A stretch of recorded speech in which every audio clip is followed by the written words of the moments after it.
Yes, deciding to get pregnant as a single woman has a lot of differences than the decision that a couple would make. And I want to introduce you to some ideas that are not always the most popular or the most well-known ideas of how to conceive as a single woman. Sperm bank is an option, but so are friends and people that you already know. One thing to be aware of when you're considering conceiving as a single woman is that going the clinical route may not be the most expedient or the most effective or the most financially viable for you. Those are three things to consider. What looks most expedient, what looks most effective, and what's going to be the most financially viable for you. The clinical route involves great expense pretty much from the beginning.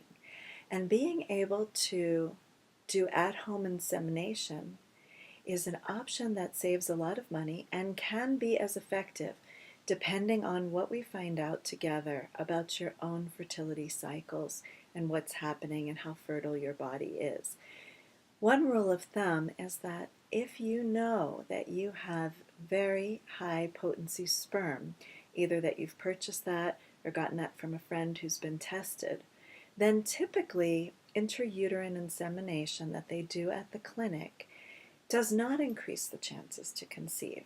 That is a very helpful method when there's a sperm motility issue or a sperm count issue especially. If you're not having any of those issues, then considering an at-home insemination route is well worth a deep consideration. In the United States, it is permissible to receive frozen, purchased sperm to your own home. That is not true in all countries, so we would have to also look, depending on what country you're living in, some of those legalities.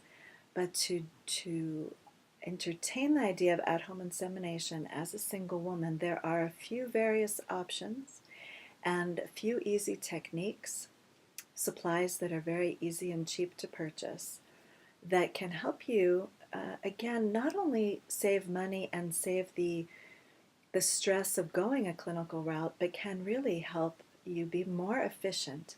And this is something clinics obviously won't speak about because that would reduce their business. But this is something with fertility mapping we can discuss and look at your particular situation, look at all of the pros and cons, and map out your fertility plan as a single woman trying to conceive.